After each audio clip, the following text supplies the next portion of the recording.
As Ronald Reagan famously asked us, are you better off today than you were 4 years ago? The answer for hardworking Americans across the country is a resounding no. Representative Elise Stefanik seems to have a pretty short memory span. During a speech on Super Tuesday, she attempted to echo Ronald Reagan without realizing that, yeah, things might not be super fantastic now, but 4 years ago, it's 2020, and actually they were much worse. At the time, the country was being ravaged by COVID-19. She seemed to have forgotten that whole thing. In fact, you had former President Donald Trump ordering sick passengers to stay quarantined on a cruise ship to attempt to try to keep cases low because it was killing so many people. Now, she got called out for this.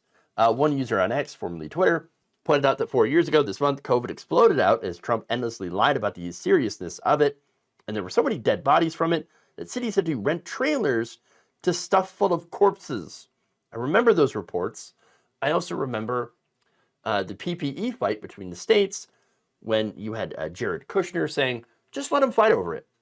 Yeah, oh no, let them fight over what little personal protective equipment they have.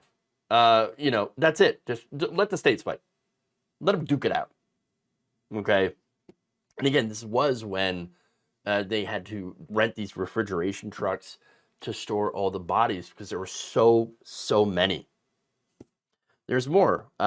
Virginia Representative Jerry Connolly reminded Stefanik, 4 years ago, people were rationing toilet paper and dying in hospital hallways. Yes, we all, I know a lot of us have blocked out the great TP shortage, but remember, that did happen. During the Trump administration, Illinois Representative Sean Casten added, the gentlelady from New York seems to have forgotten all about body bags in Central Park, a collapsing economy, lots of faith in U.S. democracy around the world, and a tax-dodging, COVID-denying, rapist president who is preparing his final act of sedition. Damn. Vermont Representative Becca Balint also accused Republicans of trying to literally rewrite history. Well, yeah. I mean, again, it's pretty easy when you have such a short memory. Okay? And unfortunately, you do have a lot of voters that also have pretty short memories. Okay? Then again, I guess I don't really blame people for trying to block out, that whole year, 2020 and 2019 as well. There's more. Media Matters' Matthew Gertz said 4 years ago today, Donald Trump was explaining that this new virus going around was no big deal. Because, people on Fox News were telling him that a lot of people die from the flu. Representative Don Beyer had asked, do these people have amnesia? 4 years ago, we were in a pandemic, killed hundreds of thousands of Americans. People couldn't safely leave their homes. The economy was taking the biggest hit since the Great Depression, and Trump was lying to the country about all of it.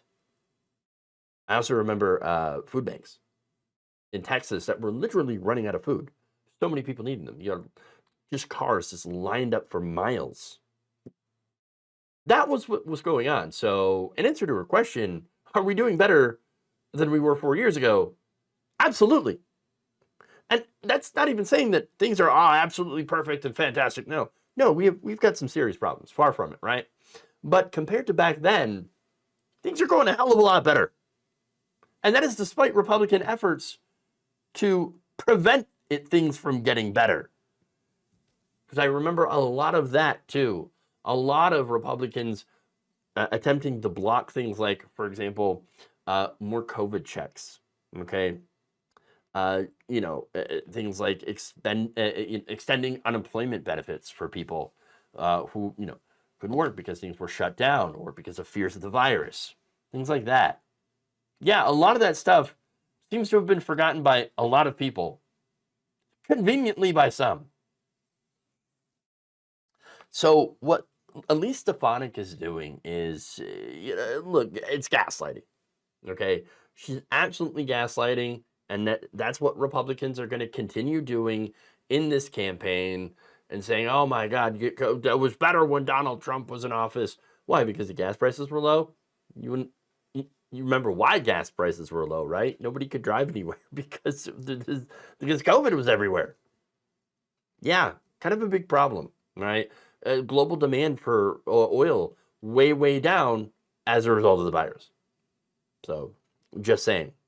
Uh, look, she's doing this because she wants to be vice president.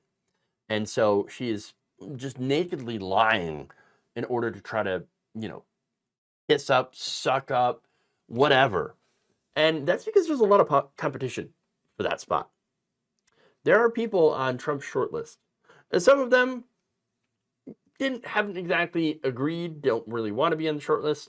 People like Governor Ron DeSantis, not interested. But then you have Tulsi Gabbard, who was at one point in time claimed to be a Democrat.